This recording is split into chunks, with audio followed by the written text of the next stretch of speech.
Mari, com você, tá? Tá bem. Recebidos? Tô querendo, hein? Bom, deixa eu ligar minha câmera aqui para quem ainda não me viu. Estou muito feliz de ver amigos aqui, amigos que a tecnologia me deu e que eu levo para a vida, pessoas que eu estou trabalhando atualmente. A Regina, muito obrigada pela participação. E os outros que eu já citei, né, que são meus amigos, pessoas que de certa forma, fazem parte da minha vida, tanto como profissional como pessoal. Eu vou compartilhar minha tela aqui, só um minutinho.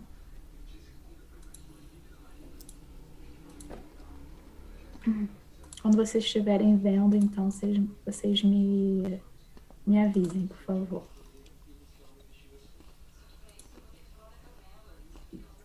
Já tá aparecendo, Mari. Beleza, gente. Então, eu quero falar um pouco hoje sobre a cultura de qualidade, técnicas de testes, mas até quando estou muito grata ao pessoal do Autônomo Code por ter me convidado. Realmente é um assunto que eu gosto muito de falar e eu acho que é assim, antes da gente entrar no Meu, teste em si, eu gostaria de tá falar tudo algumas coisas embaçado os para negócios aqui. vocês que acho que faz todo Era sentido bateria, para mas. que você seja um bom QA, um bom analista de teste e que você tenha uma mentalidade, né, de acordo com que o usuário final se sinta feliz com aquilo que recebe. Nós somos usuários finais de várias coisas, né? A gente consome várias coisas e por que não nos colocarmos nesse lugar quando a gente está do outro lado da tela, né? Nós somos, no caso, o QA. Bom, eu sou a Mari do QA, né? Eu comecei esse Instagram na pandemia com o objetivo de trazer conhecimento para as pessoas. Eu vejo que algumas pessoas me perguntavam no LinkedIn, como eu faço para ser QA? Como eu faço para testar? Por onde eu começo e tudo mais. E eu falei, cara, eu vou criar um Instagram e vou compartilhar conhecimento, que é uma coisa que eu gosto de fazer, é uma coisa que me traz muita satisfação, assim, é poder compartilhar algo que eu sei com alguém e que essa pessoa possa usar desse conhecimento para fazer coisas maravilhosas, né? A tecnologia, ela tem isso de aproximar as pessoas e eu sou amante da tecnologia, realmente eu sou muito apaixonada pelas coisas que ela me proporciona e tem nos proporcionado hoje muito mais, né? Por causa da pandemia, a gente viu o quanto é importante, quanto a tecnologia nos aproxima, né? Então, quem ainda não me segue, por favor, @Mari do QA, eu quero lá vocês me seguindo. Às vezes eu faço uns stories, umas coisas meio, né, diferentes, mas eu tenho certeza que vocês vão gostar do conteúdo, vão gostar do que eu trago, e eu tento trazer sempre numa linguagem bem atual, bem da forma que todos entendam, né? Eu acho isso muito importante, porque a partir do momento que eu penso em trazer pessoas para esse universo, eu tenho que tentar falar de uma forma que essas pessoas que não têm contato com a tecnologia ou que não tem, nunca soube o que é QA, tenha essa visibilidade. Muitas pessoas vêm me falar no direct, tipo assim, nossa, eu nunca ouvi falar nesse termo QA antes e agora eu sei o que é e me interessei. Então, são esses feedbacks que realmente fazem valer a pena esse trabalho da Mari do QA, que é uma segunda pessoa. E, e eu tento sempre compartilhar o que eu tenho aprendido também.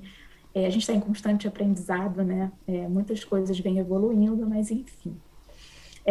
Hoje aqui eu pretendo falar sobre essa carreira na área de tecnologia, sobre qualidade, a mentalidade de quem testa, né? Vou falar um pouquinho dos testes funcionais, de bugs, que é o vilão que quem é desenvolvedor gosta muito, e o papel do QA no time de tecnologia, né? Qual é o nosso papel, a gente, né? Quem nós somos, e aí eu vou deixar aí essa pitadinha para vocês.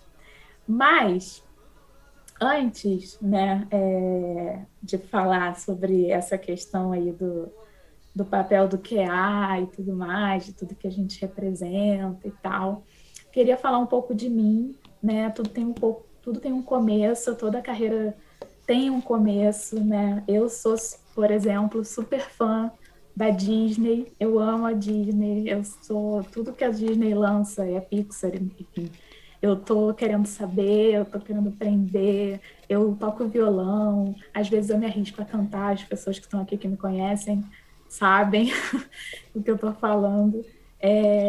Então, assim, eu tive uma vida, né? Eu vou fazer 10 anos agora em julho de carreira na tecnologia, né? Eu tenho 32 anos, então eu tenho uma vida aí antes de entrar nesse universo do QA, né?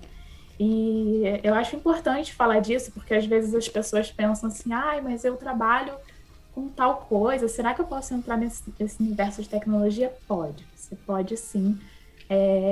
Tem espaço para todo mundo, o mercado está fervoroso, está cheio de vagas. Todos os dias no meu LinkedIn eu vejo um monte de vagas, recebo um monte de propostas. Então, assim, se você tem algum amigo, algum colega, ou você que está aqui e não é da área de tecnologia, saiba que tem lugar para todo mundo. Né? Eu achei super interessante o que a Lu falou sobre acessibilidade. Isso faz com que a gente entenda que a tecnologia está aí para ajudar, né? E para fazer com que pessoas tenham acesso a coisas. E isso foi uma coisa que, para mim, no início, assim, foi muito. Eu tinha muita dificuldade de ter acesso às coisas, né? Devido ao lugar que eu morava, a minha família não ter condições assim e tal. Então, eu sempre gostei de computador, sempre gostei de desenhar, de escrever. Eu tinha um computador para todo mundo na minha casa. E eu gostava muito, só que na época a minha mãe não tinha condições de pagar um curso para mim, de nada relacionado à informática nem nada. E o que eu fazia? Eu fazia uma coisa muito engraçada. Eu queria aprender a digitar rápido, digitar rápido, aí eu fazia o seguinte, eu colocava uma música em português e tentava digitar a letra da música enquanto ela ia rolando para melhorar a minha forma de minha digitação, assim. Eu nunca fiz curso de digitação. Eu vi que o chat aqui tá bombando. Ah, a Fernanda também ama de nem né, Fernanda? É, então, obrigada a todos aí que estão mandando mensagem. Então, tive um processo antes, né? Como eu falei para vocês, a minha família não tinha condições de pagar um curso de digitação, eu dei um jeito de aprender digitação. Não tinha condições de aprender inglês, eu dei um jeito de aprender inglês sozinha, com filme, com música, legenda, vendo com legenda e aprendendo e tudo mais. E lá em casa depois teve a internet de escada e tudo, então sempre foi um universo que eu Caraca. gostei. Sempre só podia entrar depois de meia-noite ou domingo, enfim, né? Quem ligava lá para casa estava sempre ocupado. E aí ligava para o vizinho, fala que a Mariana saiu do computador. Era tipo assim. Então eu tive uma vida ali antes, tive outros empregos, né? Trabalhei. Meu primeiro emprego de carteira assinada foi como atendente de lanchonete, uma lanchonete aqui da cidade, galera de Teresópolis que está aí conhece, a Maria Torta. Foi o meu primeiro emprego de carteira assinada. E eu sempre tive em mim que eu tinha algo mais, né? E eu sempre me dediquei muito ao que eu fazia, mesmo sendo numa cafeteria. E assim, eu sofri um certo bullying, porque eu morava no interior aqui da cidade, e eles sempre me colocavam para lavar banheiro. Então, assim, eu lavava o melhor banheiro, o melhor jeito que eu podia, tanto que hoje eu nunca mais lavei banheiro na vida, porque eu tomei trauma. Mas, enfim, eu tive outros empregos, né? Nós aqui em Teresópolis passamos pela tragédia de 2011. Gente, vocês estão me ouvindo? Sim, sim. Enfim. Houve a tragédia de 2011, né? Onde eu perdi pessoas, perdi minha casa, eu tive que recomeçar tudo do zero. E nesse ano, justo o ano de 2011, a tragédia aconteceu em janeiro, e em julho eu tive a oportunidade de entrar numa empresa de tecnologia aqui da cidade, né? Alterdata Tecnologia. E eu entrei para fazer para fazer suporte de departamento pessoal. E eu achava tudo aquilo muito incrível, muito assim, nossa, que é isso? Como que isso funciona? Como que esse sistema Tá é? bom, hein, moça? E eu era ali no suporte, Tava bom? sempre dando o meu melhor, né? Porque, tipo, eu lavava o banheiro, eu lavava o banheiro da melhor forma. Eu estava no suporte, eu tentava atender os clientes da melhor forma, apesar de rolar um estresse, né? Porque atender cliente é um pouco estressante. Na época eu não tinha a visão que eu tenho hoje em relação a clientes, né? Eu não tinha noção de nada, gente. Eu era um neném ali. E aí começaram a aparecer as coisas e o que eu fazia? Eu falava sim para tudo. Ah, quem pode ficar até mais tarde? Ah, eu posso. Quem pode vir trabalhar no sábado? Eu posso. Sim para tudo. Ah, vai ter um curso tal. Quem vai querer? Ah, eu quero. E nisso eu fui é, entrando nesse mundo, descobrindo esse mundo e vendo o quanto ele era incrível. Então, nesse meu início de carreira, eu tive muitas inspirações, assim, pessoas que realmente é, mudaram a minha vida. É, a galera que está aqui de Teresópolis que são meus amigos que eu conquistei na Alterdata, vão saber. É, eu Toda vez que fosse liberar uma versão do sistema, o desenvolvimento apresentava as novidades do sistema para o suporte. E eu não perdia uma, eu estava sempre lá. E tinha uma pessoa que era supervisora, né, a Thaíses, reforçando aí a mulher na área de tecnologia, já naquela época. E ela sempre falava: ah, eu criei isso aqui no sistema, eu coloquei esse campo, eu não sei o quê. E eu olhava aquilo, meu olho brilhava, e eu pensava: nossa, é isso que eu quero fazer, eu quero desenvolver o sistema também, eu quero colocar minhas ideias também. E valeu, Lennon, saudades. E aí, meus olhos brilhavam em ver a Thaíses ali, né? E passaram-se quase 2 anos eu trabalhando no suporte arduamente, ouvindo várias coisas que daria para fazer um vídeo de suporte só com isso. E, e aí abri um processo seletivo para ser, na época o nome da função era inspetor de qualidade, mas era nada mais do que o QA. E aí eu falei, cara, eu vou me inscrever. Tinham 13 pessoas para uma vaga, e toda a galera, assim, com 10 anos de casa, 13 anos de casa, e eu pensando, meu Deus, vou tentar. Aí foi um dos primeiros desafios, assim, realmente, que eu parei e pensei, acho que agora é a minha hora. E eram três etapas, e aí na segunda eu queria desistir, porque eu falei, cara, eu não tenho como competir, ainda mais com conhecimento de sistema, porque essa função do inspetor de qualidade, ele fazia tudo, desde a análise do requisito até o teste final. Então, você tinha que ter um conhecimento muito amplo do sistema, então tinha pessoas muito mais velhas que eu, de casa, né? E aí uma supervisora, mais uma vez, uma mulher aí, falou para mim, Mari, não desista, porque se você não passar nesse, no próximo talvez você não tenha tanta credibilidade por ter desistido. Beleza. Fiz, terminei, até que um belo dia, eu sempre fico meio emocionada de falar disso, mas eu recebi o e-mail da Thaíses, daquela supervisora que apresentava as novidades, falando que eu tinha passado, que eu tinha sido selecionada entre as 13 pessoas que eu tinha perfil. Gente, vocês não sabem. Eu falei com ela, é ruim, não acredito. E aí eu entrei nesse mundo de desenvolvimento, de desenvolvedor, de código-fonte, de análise de requisito. E fui me apaixonando por aquilo. E aí eu falei, quer saber? Eu vou fazer uma faculdade de análise e desenvolvimento de sistemas. E comecei a fazer e eu sempre gostei de testar, de ver as coisas assim. Era muito engraçado que meu irmão, ele fazia alguns cartazes, alguns banners, assim, isso quando eu era mais nova, e ele sempre vinha para mim e falava, vê se tem algum erro, porque eu adorava ficar achando erro em cartaz de supermercado, essas coisas, eu sempre tive essa curiosidade. E quando eu entrei para ser inspetora de qualidade, realmente eu vi que aquilo ali era o que eu queria fazer, era o que eu amava fazer. É, e, e realmente foi assim, muito. Como é que eu vou dizer? Eu fico um pouco emocionada. Muito inspirador, assim, para mim. Porque, né, vindo toda a minha origem e tal até aqui, e ver que eu venci, né? Eu cheguei ali, eu me encontrei na profissão.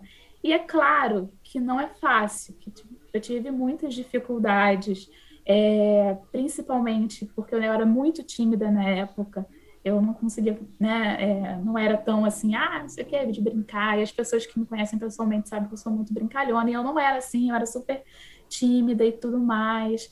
E aí eu fui passando um tempo no desenvolvimento, Tânia Mariana Dias. E aí chegou um dia que tinha uma novidade de versão, né? Porque a gente liberava a versão mensalmente. Aí a Thaís chegou para mim e falou assim: Mariana, é você que vai apresentar a novidade para o suporte. Aí eu falei: quê?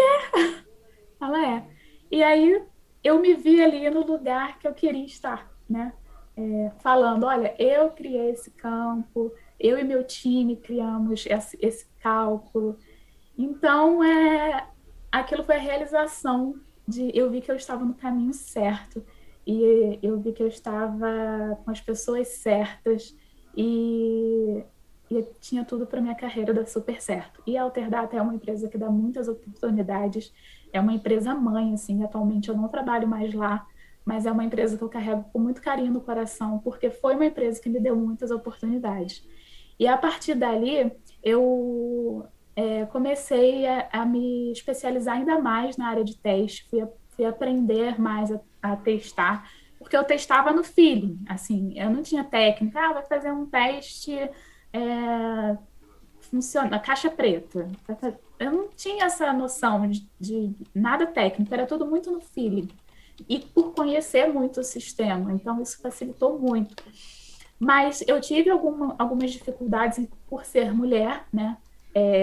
Eu vejo muito isso hoje também com a bagagem que eu tenho, às vezes não ter tanta credibilidade no que fala, ou, mas como que você entende disso? Como que você afirma isso? Isso só pelo fato de eu ser mulher. E eu sou muito chorona, tipo, na hora de brigar, eu brigo, eu falo e tal, mas depois, gente, eu choro pra caramba. Mas eu sempre tinha uma honra de falar assim, eu não vou chorar dentro da empresa. Quando eu botava o pé para fora, chorava, e Mariana Dias, que está aqui no call, Fernanda, sabem que eu ficava, não, porque eu não sei o que, fulano assim falou comigo assim e tal. E era, ele fala assim porque eu sou mulher e ele é homem, não sei o quê. E a Mari estava falando aqui que eu fazia várias planilhas, gente. Eu fazia. Tem um desenvolvedor lá, né? O Alex, mas eu chamo de Alex. E eu fazia uma planilha e botava assim, caso 1, caso 2, caso 3, só que depois minha mente ia pensando em mais coisas, eu botava caso 1A, caso 2A, ele ficava maluco com as minhas planilhas. Mas, enfim, deu tudo certo. Até eu sair, eu acho que ficou tudo certo. Então, o que acontece? Entrou esse sistema que eu trabalhei foi de departamento pessoal, né? E aconteceu do governo pedir uma obrigação acessória que fosse única e tudo, chamado e-social. Não sei se alguém aqui conhece essa obrigação acessória, mas ela veio com a promessa de que juntaria todas as obrigações de um departamento pessoal, de questões de folha de pagamento e tal. Cara, quando saiu isso, eu comi o manual do E-Social. Eu, a Mari, o Martins, a Letícia, que está aqui no call, sabem o quanto que a gente lutou para aprender aquilo, porque tipo, a gente queria aprender. Eu queria saber tudo de social. Então, foi isso que eu fiz. Fora do trabalho, eu fazia curso por conta própria. Nossa, eu gastei um dinheirão fazendo curso e hoje eu nem trabalho mais com isso. Mas eu e a Letícia criamos um Instagram que era Help Social, só para ajudar as pessoas. O meu prazer era ajudar as pessoas através do sistema que eu desenvolvia, que eu sempre falava que era o melhor sistema. Era não, eu sei que ainda é, porque o Martins está lá ainda, e a Letícia vai estar, o melhor sistema de departamento pessoal do Brasil. E aí acabei me tornando representante da Alterdata junto ao governo, né? Então eu ia em reuniões com as empresas pilotos e tudo mais, e representando a empresa. E teve um dia que eu achei um erro no social, eu achei um erro na regra de validação. E eu cheguei, cara, lá em Brasília, e pensando, caramba, aquela menina que vivia onde tudo era mato, tá em Brasília falando com o cara que criou o E-Social, que tem um erro. E realmente tinha, eles tiveram que mudar a versão por causa disso. E eu falei, gente, onde eu tô chegando? Calma aí. E eu tive muitos aprendizados, né, nesse decorrer do tempo. Aprendi uma coisa que eu levo para a vida de um gestor que eu tenho, o Eduardo, que eu tive, né, mas para mim ele vai ser sempre meu gerente, que ele me ensinou que feedback é um presente, né? Você pode recebê-lo, guardar numa gaveta e nunca mais usar, nunca mais olhar para ele, ou você pode receber o feedback e falar, nossa, isso realmente faz sentido, eu vou levar para minha vida. Porque muitas coisas, às vezes, que aconteciam, eu levava para o pessoal, tipo, ai, ninguém gosta de mim, ai, não sei o quê. E a gente é humano, entendeu? Às vezes, quando eu deixava sair algum erro, porque eu deixava sair, porque eu é, não passava nos meus testes manuais, eu não conseguia identificar numa regressão, por exemplo, e saía o erro para o cliente, cara, eu ficava assim, injuriada, eu ficava sem dormir. Eu achava aquilo um absurdo. Como que eu Mãe, deixei passar segura o esse erro? Meu negócio. Deus. Vai E aí, o cair. que que eu fazia? Pegava aquilo como aprendizado e nos próximos testes eu sempre lembrava, eu tenho que testar esse negócio. Eu tenho que automatizar esse negócio, porque, olha, eu não quero passar por isso de novo. Então, eu tive essa jornada com inspirações femininas muito fortes, que foi a Thaíses, a minha supervisora, a Thaíses Rebelo. Tem a Gisela Nogueira, que também é, assim, a pessoa que eu olho e penso, eu quero ser igual a ela é muito inteligente. E a minha atual gestora, a Cristiane Tiene, que é uma mulher super forte, lidera um time difícil, e ela está sempre bem, muita sabedoria, muito racional e tudo mais, e eu sempre brigando, porque, gente, uma coisa que eu gosto de fazer é brigar. E aí chegou o momento de eu tomar a decisão, né, de mudar de empresa. Isso aconteceu em novembro de 2019, e eu recebi a proposta para ir para a empresa que eu estou atualmente, que fica no centro do Rio de Janeiro. Para vocês terem uma noção, daqui da minha cidade até lá, eu levava 3 horas para ir e 2 horas para voltar, mais ou menos. Muito trânsito. E eu sou bicho do mato, cidade pequena, me vi naquela cidade grande. Meu Deus, nunca vi tanta gente, a não ser em show, mas na vida nunca tinha visto tanta gente. Eu falei, caramba, olha onde eu vim parar. E, e atuo nessa empresa que é de software contábil. Tem vários produtos, né? Mas eu atuo em software contábil. E pensei, cara, eu tô crescendo. E eu pensei assim, não, eu vou chegar aqui, não vou falar nada, vou botar meu fonezinho e vou testar. No segundo mês, eu já estava em reunião com o diretor, falando tudo que eu achava que estava errado na empresa. Eu pensei, o máximo que vai acontecer é ele me mandar embora. Se ele me mandar embora, eu vou voltar para o pedaço. E aí, eu cheguei em momentos assim em que eu tive que tomar decisões, em que eu tive que me posicionar. E fazendo isso como mulher é muita representatividade, né? Porque a gente já vem um passo atrás, a gente já vem com, ai, será? E ter que chegar e falar assim, não, é assim que vai funcionar. Claro, gente, com toda educação, tá? Não é também. Mas assim, é assim que vai funcionar, porque eu defini isso. Ponto final. E Então, foram momentos de decisões, assim, que me fizeram crescer. E nesse meio tempo, eu falei, quer saber? Eu vou fazer um MBA de gestão de garantia de qualidade, porque é uma coisa que eu amo. Tem uma coisa que eu amo, é garantir a qualidade. E aí, eu fiz o MBA, foi muito importante. Eu aprendi bastante, aprendi muitas coisas, assim, mais técnicas, né? Porque eu era muito daquilo, eu já sabia fazer e não sabia o nome técnico. E foi muito disso. Opa, não quer passar? Peraí. Gente, vocês estão me ouvindo ou travou? Estamos te ouvindo. Por que eu não consigo passar para o próximo? Opa! Passou. E aí eu queria fazer uma perguntinha, que pelo menos umas 3 pessoas me respondessem. Não quero resposta em chat, hein, galera? Eu quero ouvir a voz de vocês. O que é qualidade para você? Quando você pensa em qualidade, o que vem na sua cabeça? No seu dia a dia mesmo, como que você mede a qualidade de alguma coisa? Como você pode dizer, não, esse negócio aqui, ó, top, hein? Eu fiz o MBA de qualidade, foi na Unileia, Faculdades Unileia, inclusive o meu diploma chegou recentemente aqui em casa, eu fiquei, eu vou emoldurar e tudo mais. Eu fiz lá, tá, Daiane? Então, quero aí 3 pessoas, pelo menos, me dizer o que é a qualidade para vocês. Qualquer coisa. Celular, streaming, o que é? 5. 4. Tá aparecendo o call lá da empresa, hein, Regina? Fala aí. Ninguém responde. Aqui, vou responder então. Oi, pessoal, Responde meu nome é Fernanda.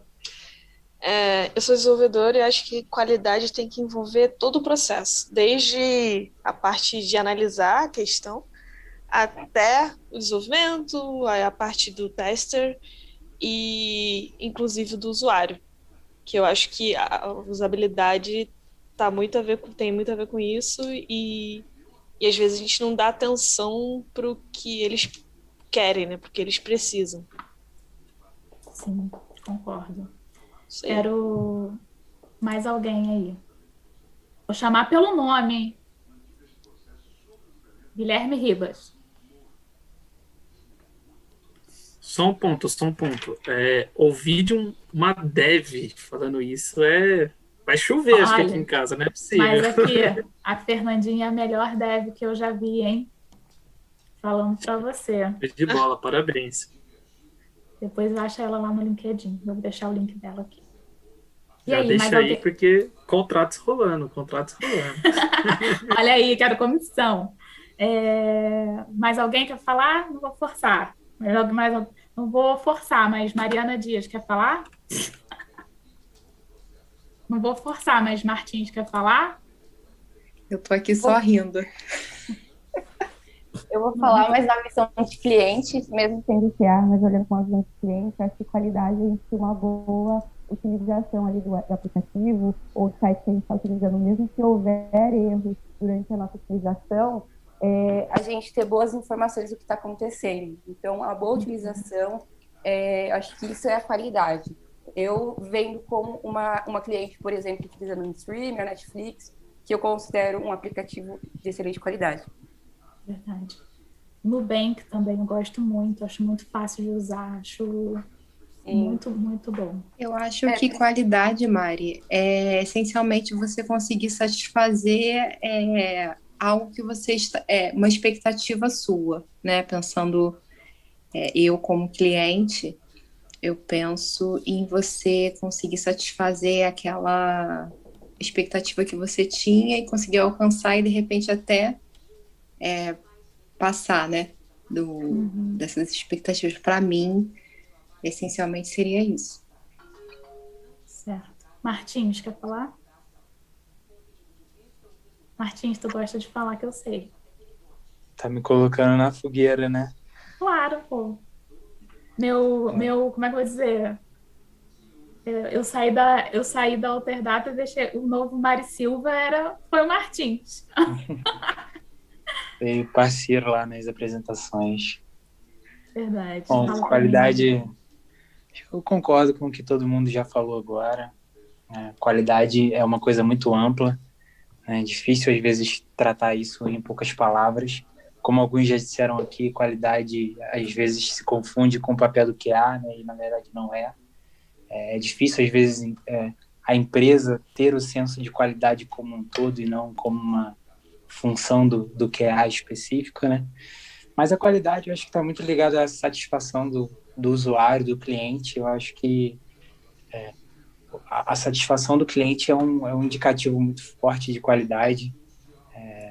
Às vezes a gente vê, e usando até o próprio departamento pessoal da Alterdata como exemplo, às vezes a gente deixa escapar alguma coisa e, poxa, sai um bug, sai alguma coisa, e mesmo assim o cliente fica chateado, mas ele ainda, de certa forma, está satisfeito com o produto. Então, a qualidade de um produto é uma coisa muito ampla, né? Às vezes um bug, alguma coisa assim, um produto já estruturado, alguma coisa desse tipo, mesmo que tenha alguns bugs ou mais do que alguns, ainda é considerado, em alguns casos, um projeto, um produto de qualidade. Então, é uma estrutura muito, muito ampla a qualidade. É muito mais complexo do que a gente pode pensar, né? E trazendo uma coisa mais... não sei por que meu slide trava.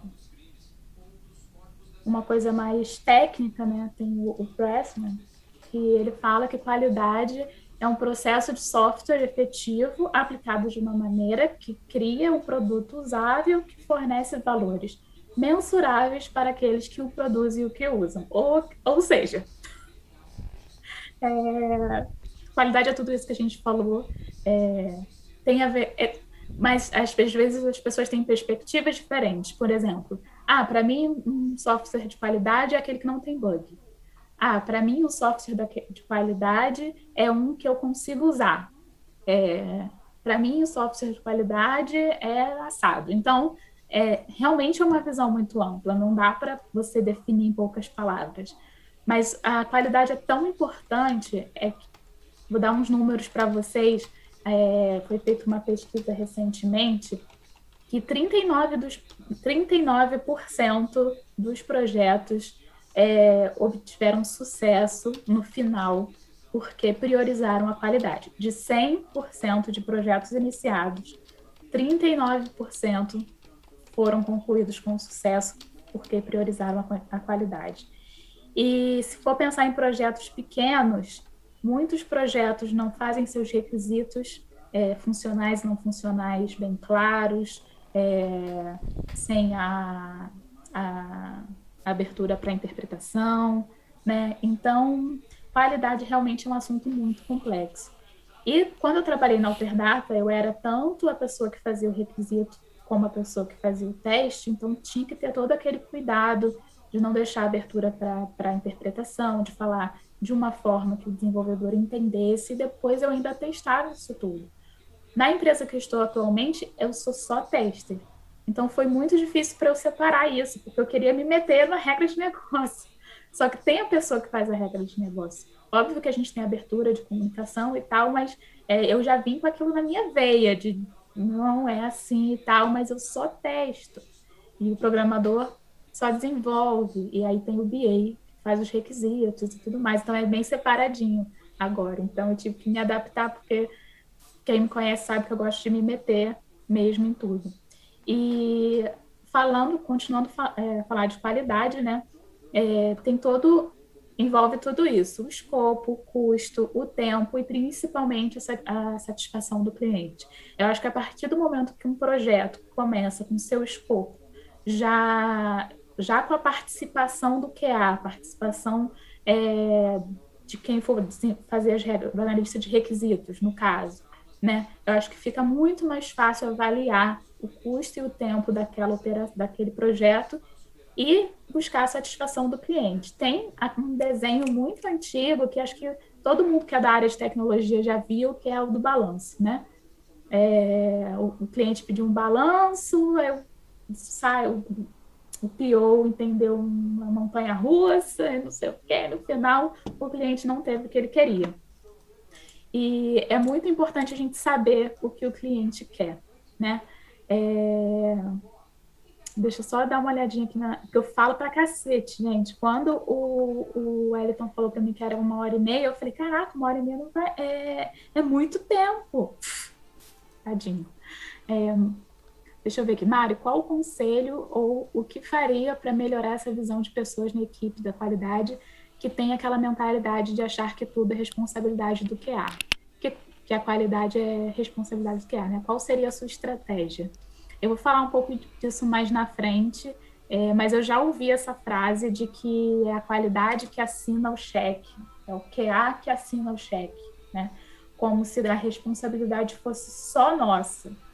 Se saiu um bug foi porque nós deixamos passar. E isso é muito sério, né? É muito sério e é errado. A qualidade é uma responsabilidade de todos, como o Martins bem disse aí. A qualidade não é a função, né? A função é o tester, é o desenvolvedor, o analista de qualidade, o analista de requisito, desculpa. Mas a qualidade é uma responsabilidade de todos. E o nosso objetivo é sempre satisfazer o cliente. Não importa se o fulano acha A ou acha B, o cliente vai estar satisfeito. É isso. Às vezes, isso são posicionamentos que eu tenho. Às vezes eu falo, gente, por tanto que a gente está discutindo aqui, o cliente está lá esperando, cara. A gente tem que se colocar no lugar do cliente. E melhor ainda, esse é um pouco o papel do PO, quando eu falar um pouquinho da metodologia ágil, de saber dissolver o que o cliente fala e entender o que ele realmente quer para então passar para o time, né? Mas às vezes o cliente quer A, mas a dor dele é o B.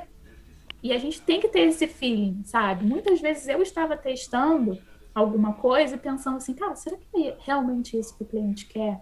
Será que ele não queria isso? E aí ter a liberdade de poder ligar e falar, fulano, sabe aquele problema assim assado? O que você realmente quer? E entender esse problema, né? Na Alterdata, como eu falei, a gente já fazia toda essa parte, a gente tinha essa liberdade. A gente tinha tanta liberdade, acho que isso é um ponto muito positivo na minha carreira, eu tive tanta liberdade que a gente tinha um grupo no WhatsApp pro E-Social, né, com o presidente da empresa, o presidente da Alterdata, alguns clientes, alguns 200 e poucos clientes, eu, Martins, e respondendo os clientes ali. Os clientes nem entravam no chat, no suporte normalmente, eles tinham contato direto com a gente. E aí a gente ganhava bombom, ganhava presente, a gente resolvia as coisas e as pessoas falavam, nossa, esse é o melhor desenvolvimento. Esses dias eu recebi uma mensagem de um cliente falando, ai, você faz muita falta, volta. E saber a importância de...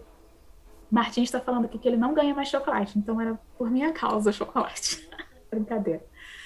Eu vou falar mais um pouquinho na frente, Dai, sobre a questão da minha estratégia em relação a isso, né?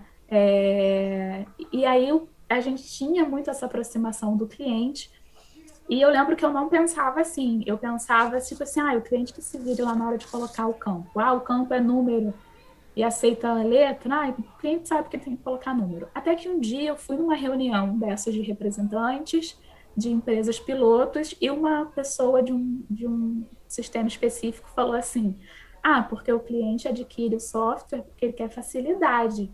Quando ela falou isso, minha cabeça virou a chave. Cara, verdade, eu não tenho que ficar reclamando que o cliente pede A ou pede B. Meu papel é promover isso para ele, dar a ele essa satisfação. Então, quando isso mudou na minha cabeça, eu mudei muito a forma de ver as coisas, né? E aí a qualidade tem a qualidade do processo e a qualidade do produto, que são coisas diferentes. Por quê? Nós temos o processo como QA, né? No caso, assim, ferramentas de testes automatizados, o Gira, por exemplo, que a gente usa, eu usava na Alterdata e uso na empresa atual como ferramenta de gerenciamento. Então, temos essa parte de qualidade de processo, que é um ponto super importante, porque a gente precisa ter as ferramentas certas para poder trabalhar. E tem a qualidade do produto, que é aí a especificação do requisito, se está atendendo realmente o que o cliente quer e tudo mais. Hoje, eu trabalho com a metodologia ágil. Hoje não, assim, hoje. Teve uma época que não muito. Que A metodologia ágil tem isso de ser um pouco moldável. Tipo, eu trabalho com ágil, mas nem tanto. Trabalho com ágil, mas não tenho entregas pequenas. Então, não trabalha, né? Igual uma vez a gente teve lá na Alterdata uma palestra com o... como é que era, gente? Aquele cara do vôlei? Bernardinho. E aí ele falou assim, gente, quase é igual a não. Se você quase entregou, você não entregou. Se você quase desenvolveu, você não desenvolveu. Então, eu peguei essa frase para mim, tipo, quase é igual a não. Botei até no WhatsApp, quase é igual a não. Então, se você tá ali na metodologia ágil, mas não tá, então você não tá, né? A verdade é essa. Então, existe a metodologia tradicional, né, que é o modelo em cascata, onde tudo já é definido num momento só e depois o cliente recebe o seu produto lá no final, né? Isso acontece, isso não é que é ruim, tá? Tem coisas que usam realmente o modelo de cascata, por exemplo, construção civil. Preciso construir um prédio com 8 andares, com 2 apartamentos em cada andar. Isso é uma coisa que não vai mudar durante o desenvolvimento. Não vai chegar lá no meio... Aí acho que vou botar mais um apartamento aqui só no 5º andar. Não. No final, ele tem que entregar o que ele, né, definiu. Já a metodologia ágil tem mais interação com o cliente, né? Você tem mais... A equipe acaba sendo mais auto-organizável, tem mais rituais a serem feitos, cerimônias, né? Tem sprint, ai meu Deus, tudo isso. E antes eu trabalhava com sprint de 30 dias e hoje eu trabalho com sprints de 15 dias. Então vocês pensam como que eu fico, né? Eu fico muito, muito acelerada, porque a gente tem que entregar as coisas. Claro que existe a medida da velocidade do time, tem as estimativas, tem tudo mais, mas, enfim, é um pouco complexo. Vou responder algumas perguntas aqui. Deixa eu ver onde eu parei. Falei com a Daiane, né, que eu vou já falar sobre essa questão da mentalidade, da minha estratégia. Por que o bug seria só do QA, né? A gente vai chegar lá. Qual conselho você... Oi, Guilherme Ribas, que não quis falar comigo no microfone. Qual conselho ou quais conselhos você daria para quem está começando na área? Eu vou falar isso mais na frente, então vou deixar suspense, não vou responder agora. Como manter a qualidade em uma estratégia que já está com desenvolvimento atrasado? Como testar 10 jornadas de ponta a ponta sem deixar erros? Não testa. Não vai dar um passar lá. Mentira, gente.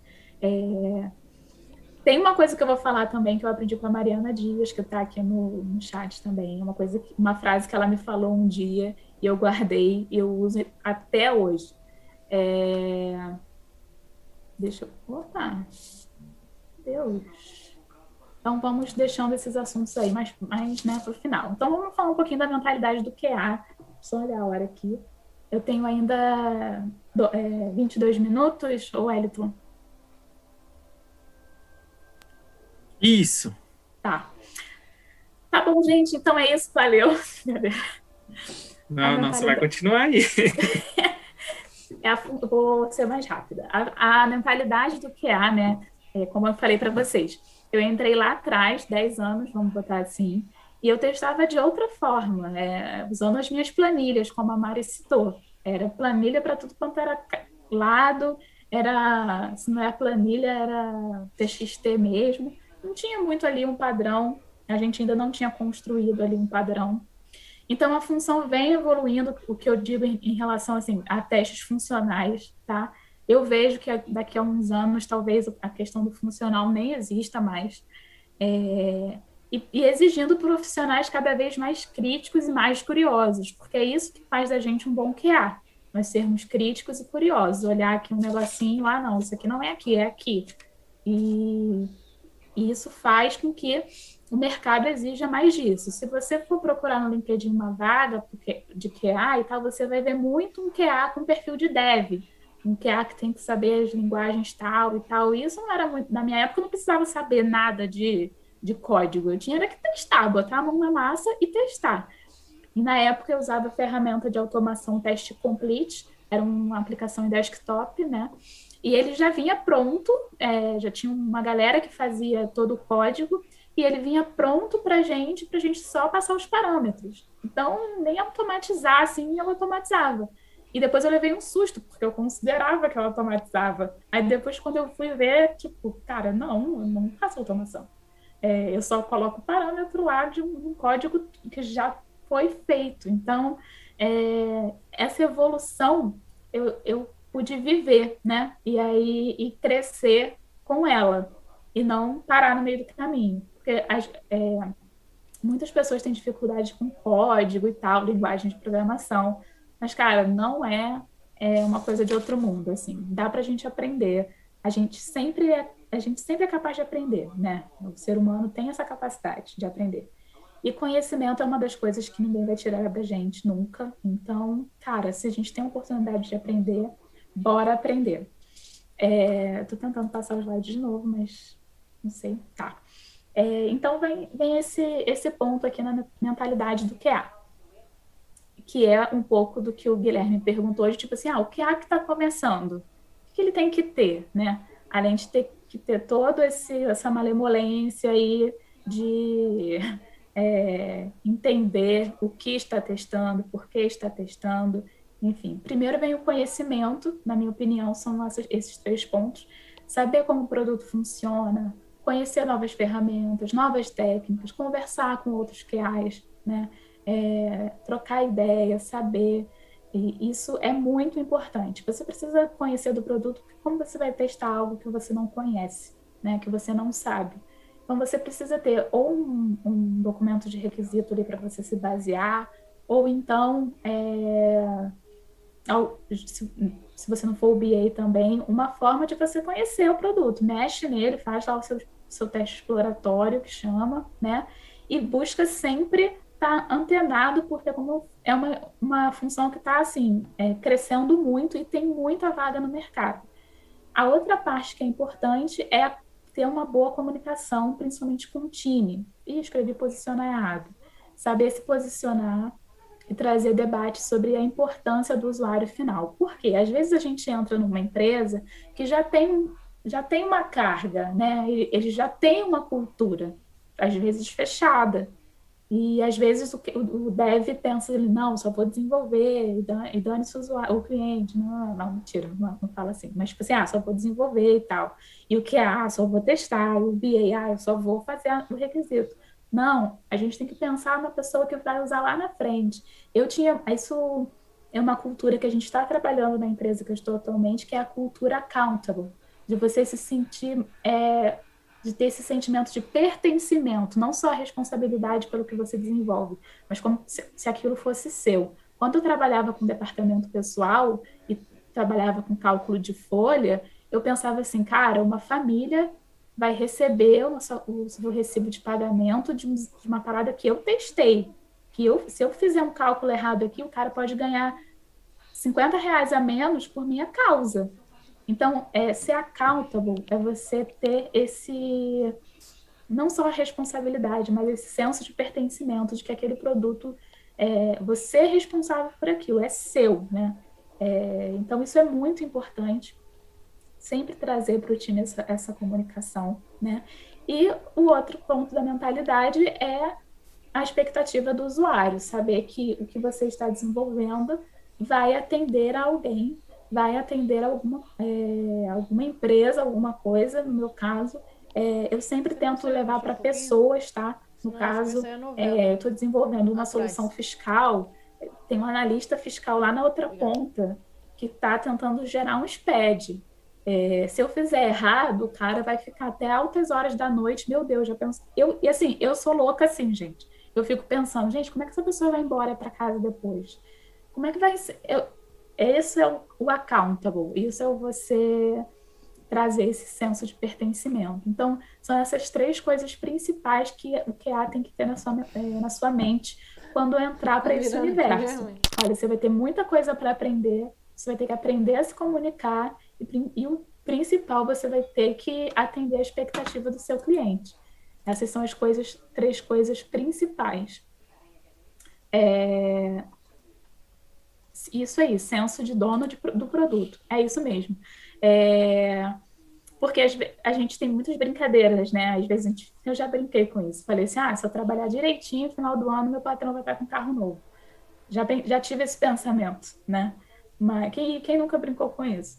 Mas, cara, se eu trabalhar direitinho, eu vou ter uma carreira estável, eu vou ter propriedade para falar sobre determinada coisa, eu vou ser referência para os meus colegas, e a gente mudar a visão das coisas, sabe? Não é trabalhar muito para o meu patrão ficar rico no final do ano. Também vai acontecer. Mas, e a gente? O que isso traz para a gente, de experiência para a gente, né? E aí aqui eu trouxe um pouquinho dos tipos de QAs, como eu falei, eu sou fã da Disney, né, lá no início. E aí o que acontece? Os QAs, eles têm características diferentes, e o importante é que eles trabalhem junto para um propósito. Por que eu botei o Mike e o Sully? Né? Quem já viu Universidade Monstros vai saber do que eu estou falando, quem não viu vai tomar um spoiler, sinto muito. Não é tão um spoiler assim. Mas o que acontece? Eles entram na universidade e o Sully, ele é um assustador nato. Ele consegue assustar as crianças assim, rápido. Dava o urro dele lá, gritava, a criança se assustava. O Mike, ele é fofinho, né? E ele não tem aquele feeling do assustador. Ele não tem esse feeling de início. O que ele fez no filme? Cara, ele estudou pra caramba. Quem viu o filme pode dizer. Tipo de susto, criança que tem medo de aranha, criança que tem medo de trovão, criança que tem medo de escuro. Ele sabia tudo, todos os tipos de susto que podia imaginar, o que você tinha que fazer. E aí teve a hora da prova lá, né? Aí o professor pro Sully, criança que tem medo de aranha. Aí ele dava o grito dele. Criança que tem medo de escuro, ele dava o grito dele. Tudo ele dava o grito dele. Ele era muito bom no que ele fazia, mas ele só conhecia aquilo. Agora o Mike, não. O Mike sabia as técnicas para usar para cada tipo de criança. E aí, quando juntou o fato do Sully ser assustador, ter a cara do monstro, e a inteligência ali do Sully, com as técnicas dele e tal, quando juntou os dois, cara, explodiu, entendeu? Eles descobriram que o riso era melhor que o choro e tal, e a fábrica, né, decolou. Tomara que tenha mais filmes desses. Então, vocês conseguem entender que, assim, realmente vão existir QAs diferentes, nem todo mundo vai ser igual a mim, nem todo mundo vai ser igual a você, mas por que a gente não pode juntar o que a gente sabe, juntar o que a gente tem, para poder entregar um produto legal, para entregar um produto legal, entregar um propósito legal para o cliente, né? E eu acho isso super interessante, eu sempre tento trazer isso quando eu vou falar. E aí, na evolução das técnicas de teste, deixei só um adendo aqui, que é muito importante você evidenciar todos os testes que você faz, não sei, gravando tela, fazendo print, não sei o quê, porque tu sabe que na máquina do desenvolvedor sempre funciona. E aí, a gente, evidencia. Fez seu teste? Evidencia. E aí, eu trouxe aqui uma analogia, assim, mais ou menos, para a gente poder entender. O teste manual, né, que é essa questão que eu fazia antes, que era mais de feeling e tudo mais. Pensa assim, numa conta, na matemática. Você está lá na escola, você aprende que 1 mais 1 é 2, porque se você somar 1 mais 1, dá 2. Você aprendeu aquilo, você sabe daquilo. Você sabe o porquê daquilo, né? Aí, depois veio a tabuada. Pô, a tabuada é top, né? Já vem com os resultados. Então, é só eu olhar aqui, pá, beleza. Então, eu tenho um teste guiado ali, esse guiado que eu digo é com um documento de requisito, por exemplo. Ele tem que ter proteção, então, você já tem onde recorrer. E então veio o automatizado, que é a calculadora. Aí você bota ali 150 mil vezes assim, 45. Só fazer isso aqui. Então, pum, você dá igual e ela vai na hora. Então, vocês entendem que tem as partes. A automação é algo muito importante. Vai ser falado mais disso na quinta-feira. É algo realmente, assim, que eu vejo que é o futuro do QA, mas a automação não é uma fórmula mágica não é algo que você vai implementar na sua empresa caso não tenha e vai resolver todos os problemas, né? Evidencia mesmo para não chorar no dia do sprint review. Isso mesmo. Deixa eu passar aqui.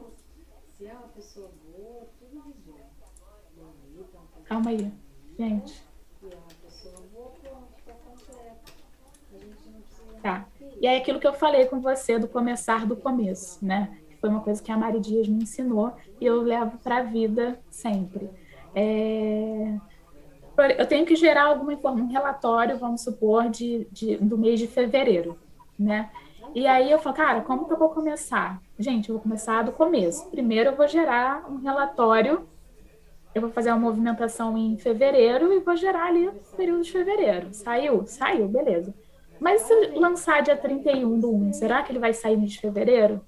E se eu lançar num período entre 1/2 e 28/2, será que vai sair no relatório? E se eu lançar 28/2 e 1/3, será que no março vai entrar? E se eu tiver lançamentos na mesma data, será que eles vão aparecer separados ou juntos? Né? Será que se eu colocar aqui 1/2 de 2021 até 1/1 de 2999 ele vai aceitar? Então, essas coisas a gente organiza na nossa mente no começo. Começa do começo, começa pelo mais simples. Nesse caso aqui, o que seria? Pô, vou lançar uma movimentação em fevereiro e gerar um relatório. Aí você começa a evoluir esse começo para os outros casos de teste que você pode ter, né? E aí sim você vai abrangendo, isso mesmo, Daniel, aí você vai abrangendo os seus casos de teste, né? O mapa de cobertura que o Daniel está falando. Vou passar rapidamente aqui pelos tipos de teste. Meu tempo está passando. Temos o teste exploratório, que é aquele teste livrezão para você fazer. Nossa, você deixa a sua criatividade rolar. Não dá nem para ler o que está escrito. E a experiência também é você importante. Vai deixar aí. Porque você conhecendo o produto, você consegue joga aí, sossega, periquita. Ampliar mais os seus testes. Tem o caixa preta, né, que é feito com base nas regras de negócio. O caixa branca, que é feito pelo código-fonte, mais voltado para os desenvolvedores. Aí entra, né, até a questão ali que eu botei ali embaixo do teste unitário, que faz testa a menor parte possível ali do software para garantir o básico. Tem o teste de regressão que pode ser feito tanto manual quanto automatizado para evitar a recorrência dos erros, né? E o teste end-to-end, que a Lu falou também, que é do início ao fim o fluxo do usuário ali. Vocês já ouviram falar na pirâmide de teste?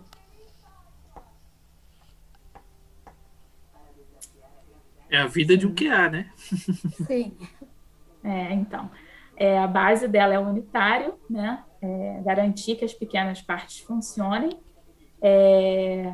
Tem o teste de integração, que é pegando essas pequenas partes juntas. Se vai dar bom, dando bom, aí eu vou para o topo dela, que é a menor parte, que seria o teste de regressão, que é ou do end-to-end, que você faz ali o seu teste final, né? Essa pirâmide é feita dessa forma por causa do custo. O custo do unitário é muito menor, tanto em tempo quanto esforço e tal, do que o regressão, por exemplo. Mas eu sei que tem muitas empresas que usam essa pirâmide invertida e acaba priorizando mais a regressão e não tem nada de unitário, que não é bom, né? O ideal é a pirâmide unitário, sendo a maior parte, integração e regressão. Aí aqui... Ai, meu pai. Vou só dar uma pincelada, se vocês já ouviram falar em BDD. Assim, professora Helena. Se sim ou se não.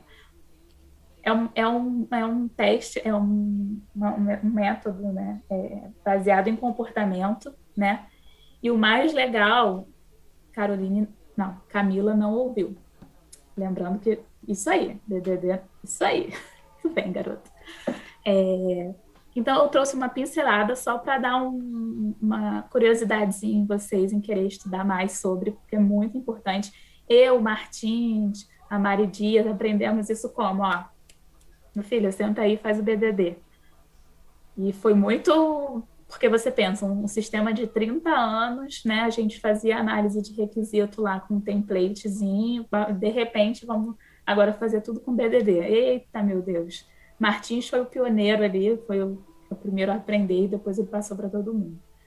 Então, é algo baseado no comportamento, né? E, principalmente, tem que ter uma escrita em que todos entendam. Tanto eu que sou QA, quanto quem é lá do marketing, quanto quem é de vendas, ele tem que entender o comportamento daquilo, né? Eu até botei aqui, vamos montar mas eu trouxe um exemplo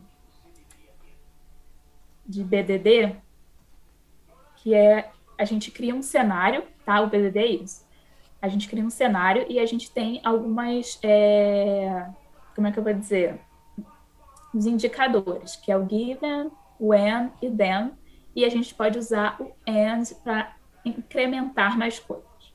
Então, aqui, given, dado que eu tenha na conta corrente R$500, quando eu sacar R$100, então o meu saldo deveria ser de R$400. Isso vai muito de encontro à user story, que o PO usa muito no seu dia a dia, deveria usar, né? Tem que ser uma linguagem muito natural. E outra coisa, não usar palavras técnicas, assim, é a minha dica. A gente apanhou muito disso, o Martins e a Mari Dias podem falar, de usar o BDD. Pior frase é aquela, escreve o BDD. Não, é verdade. Uma tela branca e a letra, uma tela com uma cor clara, a gente cria vários cenários, tá né? Depois tem toda a parte de automação disso, mas eu acho que é muito importante a gente saber da essência antes de automatizar alguma coisa, né? Foi até o que eu falei pro El. Falei, cara, eu gosto de automação e tudo, mas eu acho muito importante saber primeiro o porquê daquilo. Saber fazer na mão primeiro para depois eu automatizar. É isso que o que eu tenho para mim. Assim.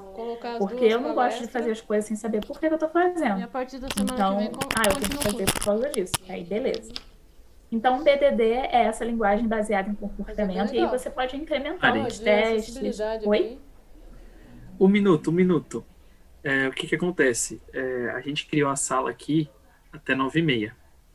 Só que eu acho que o evento vai fechar a gente 9h30. Aí, o que a gente fez aqui? Para você poder continuar com calma, a gente criou uma sala no Meeting, que aí não vai derrubar ninguém. A gente está com 70 pessoas na sala. Dá para caber todo mundo lá. Aí, o pessoal ir para lá. Inclusive, o Alisson vai até soltar aqui a sala em 2, 3 segundos. Ele já soltou aqui no chat para todo mundo. Aí, o que você faz? Leva todo mundo para lá. Corre para lá. Beleza?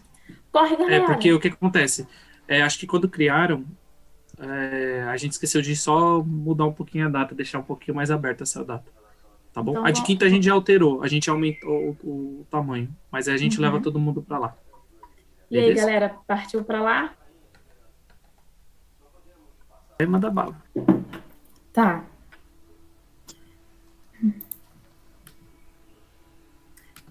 Fernandinha. Cadê o Martins? Só vou pedir um favorzinho, pessoal. Segurem o áudio de vocês, porque aqui parece que é mais barulhento que lá no Zoom, né? Então vocês segurem aí. Martins chegou. Lennon, cadê? Lennon tá aqui. Mariana Dias. Regina tá aqui.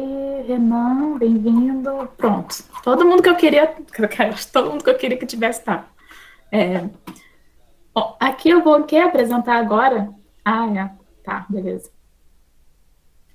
Entendi. Vê se vocês estão vendo aí.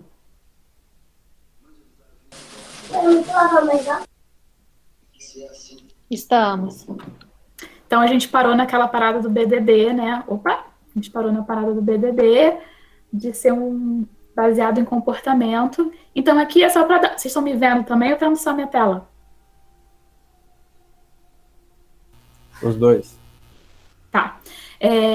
Aí, aqui traz o cenário. Esse aqui é um cenário principal, vamos dizer assim, e depois você vai incrementando ele. Por exemplo, dado que eu tenha na conta corrente R$500 e tenha um especial de R$100, quando eu sacar R$700, então vai dar a mensagem que o meu saque foi recusado porque eu não tenho saldo, né? Então, aqui você vai incrementando. O Martins, ele pode até falar, se ele quiser, da experiência, né, que foi isso pra gente, a Mari também, porque imagina passar um sistema todo de departamento pessoal, com cálculo de folha de pagamento, depois com e-social para o BDD. Foi um trabalho, meus amigos, e assim, não quero me lembrar, mas no final das contas, valeu a pena. Eu acho que tem valido a pena, eu não sei se continuam com o BDD, continua, Martins? Continua. Tô firme e forte lá, mostrando para todo mundo. Tá. E aí, eu quero deixar essa pulguinha aí, então, com um deverzinho de casa, para vocês aprenderem um pouco mais sobre o BDD. Mas primeiro, o BDD no seu conceito, tá? Depois a gente vai ver onde vai automatizar isso. Porque eu acho que o importante é entrar no sangue o conceito do BDD. Tem que ter uma escrita padrão, eu posso usar umas variáveis aqui para poder mudar o meu cenário. Se meu cenário estiver muito grande, eu acho melhor quebrar esse cenário. Esses feelings que vocês têm que ter, né? Então, eu espero, se o Wellington me convidar, um dia trazer só BDD para a gente poder brincar. Com toda certeza. No nosso Formação QA já seria a próxima aula, que seria a semana que vem. Aí você já tá encaixado. Calma, Wellington. Calma. Não veio, já era agora já era. Você se convidou, já Menino, era agora, já é nosso. O que eu fui fazer na minha vida? Show. Então, assim, o que é o QA? Assim, o QA é só simplesmente caçadores de bugs? São isso que nós somos limitados a isso? É assim que você quer ser reconhecido? Usei mais aqui uma imagenzinha da Disney, da Pixar, né? Mas que é Disney agora, enfim. Nós somos isso agora?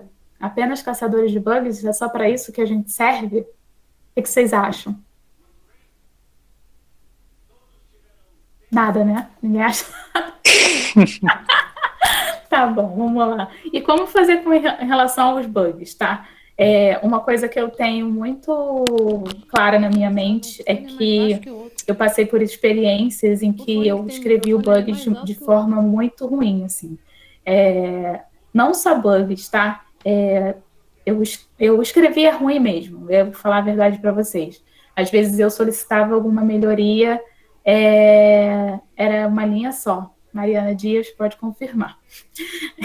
Processo de uma linha só, quem lembra, né?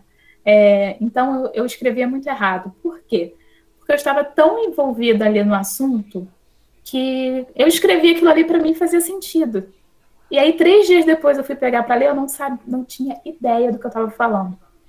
Então, uma das minhas dicas, assim, em relação a bug faz um reporte de forma clara, não sei se onde você trabalha tem um template para isso, se não tiver, que tal você criar, sugerir ideias, para fazer a abertura desses bugs, e falar de uma forma clara, talvez até nem usar a palavra bug, tá? Porque, cara, a gente está lidando com pessoas, e algumas pessoas se sentem ofendidas alguns desenvolvedores se sentem ofendidos quando falamos que encontramos um bug.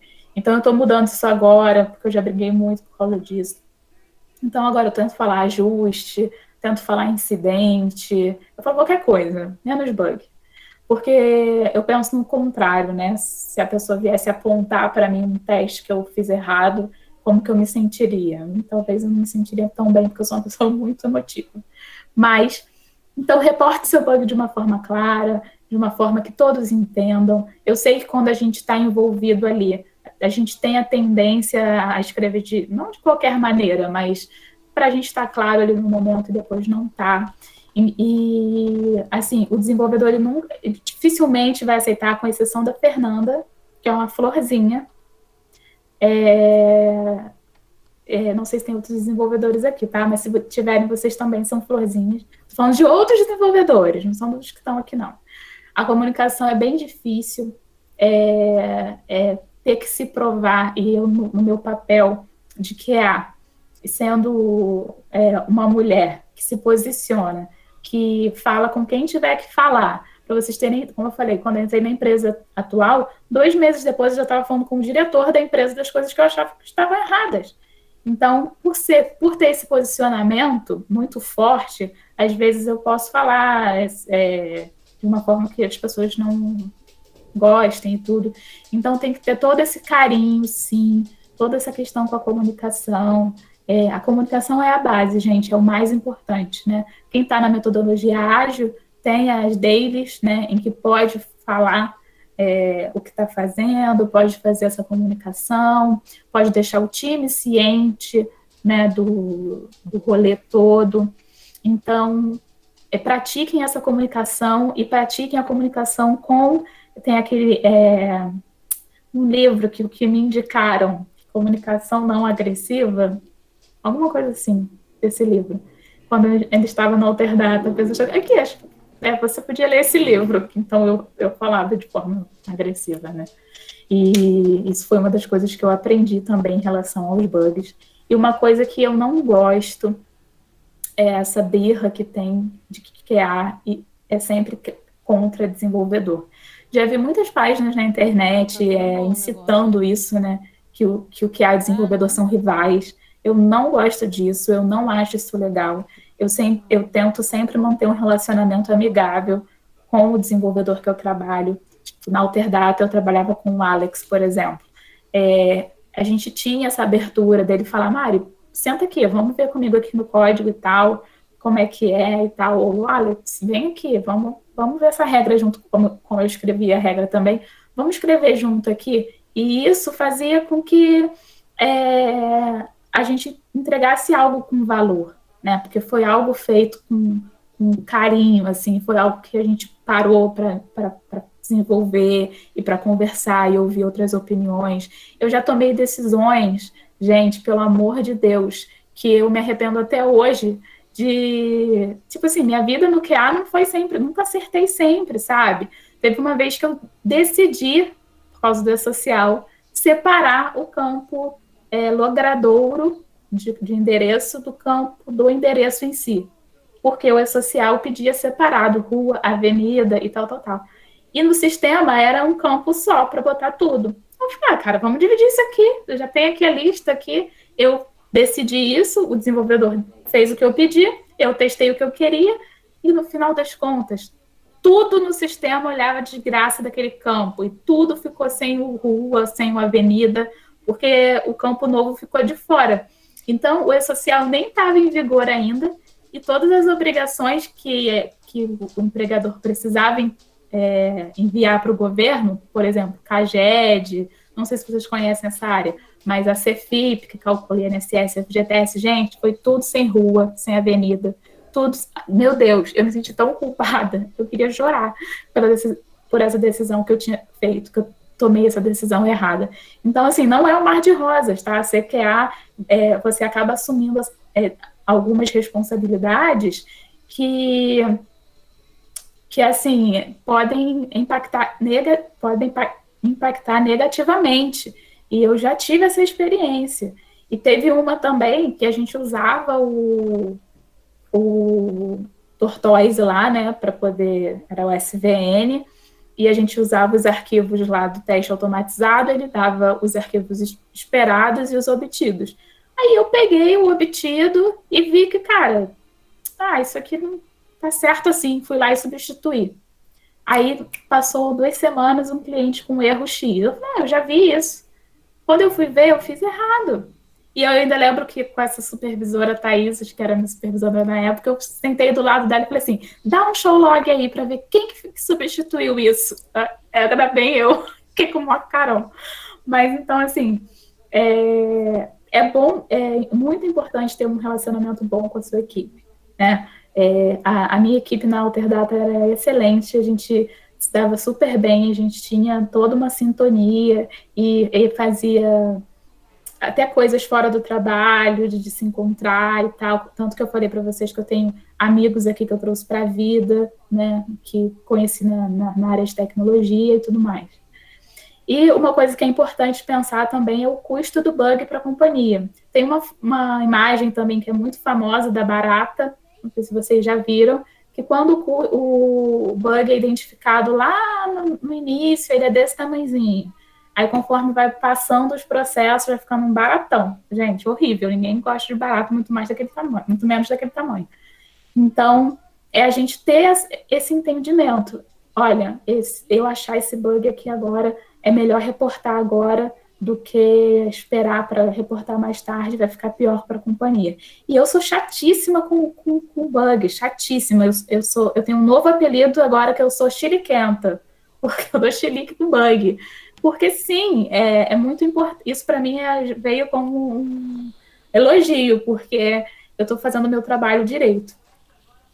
E aí, o papel do QA, que foi uma pergunta que teve lá antes e tal, né, para tentar, se você não tem isso na sua empresa hoje, você pode ser a pessoa que vai dar o pontapé nisso, entendeu? Seja essa pessoa, tome a sua posição como QA e seja firme, sabe, nos seus posicionamentos. Qualquer coisa você fala assim, foi a Mari do QA que falou. Mentira, não falo. Participar dos processos desde o início é muito importante, como eu falei, lá na concepção do projeto, junto com o BA, junto com o PO, é muito importante que o QA esteja junto, porque é o QA quem vai testar, então talvez o QA se ligue, essa regra aqui pode dar problema assim, assado, isso aqui pode ser que a gente tenha que incrementar isso, então é muito importante, tá? Isso pode ser feito um pouco para quem está no ágil, no planning, né, no refining, ali nessas reuniões, nessas cerimônias, até tem essa autonomia, mas eu digo lá no início mesmo, onde o PO monta o escopo e tudo mais. O nosso papel como QA também é disseminar essa cultura de qualidade entre os nossos colegas. Como eu falei, às vezes a gente está em uma organização que tem um pensamento ainda muito fechado, ou é uma empresa ainda muito tradicional, e a gente pode ir disseminando essa cultura sutilmente, sabe? No que eu digo assim, no nosso próprio comportamento. Eu faço testes, atualmente eu faço testes funcionais e automação. Então, eu vi que o Gira, lá, que a gente usa, e o Gira tem isso, né? Ele tem um template para cada empresa. Quando eu fui para a empresa que eu estou atualmente, ele tinha um template totalmente diferente da que eu usava na Alterdata. E aí, eu vi que tinha um plugin lá, Zephyr, de gerenciamento de testes manuais, que ninguém nunca tinha ouvido falar, muito menos eu. Aí eu falei assim, cara, vou descobrir o que é isso. Aí pesquisei, tinha muita coisa em inglês ainda. E aí é tipo um BDD, é um lugar para você escrever ali um BDD, né? Ele tem os steps, e você vai colocando as entradas, as saídas, as entradas e os resultados. As entradas e os resultados. E você vai fazendo assim, e depois você pode ir dando lá o passou ou falhou. E aí, eu fiz um piloto, tentei numa sprint incrementar isso num teste meu, depois eu cheguei na minha gestora e falei, Cris, olha aqui, o que você acha dessa ideia para a gente gerenciar os testes manuais? E aí a gente está tentando trazer isso para a empresa, disseminando isso na empresa. E às vezes eu tenho algumas ideias e tenho a liberdade de chegar para o meu superior, ou para o Scrum Master, ou para o próprio gestor, e falar, poxa, o que você acha da gente fazer isso? O que você acha da gente validar isso? Porque, cara, ideia, todo mundo tem 1 milhão, mas a execução que é a chave, né? Tem uma frase também famosa sobre isso. Vamos validar nessa sprint para ver se vai dar certo? Vamos fazer isso para ver se vai dar certo? E é esse nosso papel também. O QA não assina o cheque, como me disseram para a Mari e para a nossa equipe, que o QA assinava o cheque. Não, nós não assinamos. A partir do momento que a gente está entregando algo, o time está entregando algo, né? Então, por isso que eu falo em se posicionar com responsabilidade. Não é também chegar falando, vou mudar o campo aqui do logradouro, separado. Não é isso. Eu tive essa experiência, foi péssima. Então, ali naquele momento, eu me posicionei, mas não tive a responsabilidade de entender que outros pontos do sistema liam aquele campo. E aí eu acabei causando um retrabalho muito grande para todo o time. Vocês pensam como eu me senti, gente? A pior pessoa do mundo, que desistiu da função. Pensei que não era para mim. E a Mari sabe que toda vez eu falava, cara, isso não é para mim, isso não é para mim, isso não é para mim. Mas, enfim, coisas de gente maluca mesmo. E é isso, gente. Quero agradecer mais uma vez o pessoal do Automa Code por ter me convidado. Foi uma honra, foi, sim, inesperado. Você pode me seguir lá no Instagram, como eu falei, @MariDoQA, no LinkedIn também é a Mari do QA. Eu estou disponível, tá? Se vocês tiverem alguma dúvida, pode me mandar no direct ou mensagem, eu sempre respondo, eu sempre tento ajudar. Esse é o meu propósito, assim, quando eu entrei no QA e descobri o QA, um dos meus propósitos quando criei o Mari do QA foi isso, foi poder disseminar esse conhecimento que eu tenho, as experiências que eu tenho, porque não é um mar de rosas, já passei por muita coisa, coisas difíceis, às vezes, de lidar, porque você acaba misturando o pessoal. E também tive muitas conquistas, eu tive muitas coisas boas, né? Por exemplo, na Alterdata, teve um ano que os próprios colaboradores iriam votar em uma pessoa que eles achavam que era a cara da empresa, que Alterdatano, que é quem trabalha lá. E aí era uma votação aberta em que os gestores e a presidência não tinha peso, era só para os funcionários mesmo. E eu ganhei esse prêmio. E foi um ano que eu passei por momentos muito difíceis pessoais, né? E não ter deixado isso transparecer no trabalho e ter feito um bom trabalho foi muito significativo para mim. Eu recebi esse prêmio numa festa, num evento, então foi tudo muito assim, uau, glamouroso e tal. Na empresa que eu estou atualmente, já fui reconhecida algumas vezes com premiação, como referência. Então, tem as coisas ruins e tem as coisas boas que, para mim, valem muito mais. Eu sou muito grata por estar nessa profissão e muito grata por poder ter compartilhado um pouquinho com vocês do meu conhecimento. E é isso.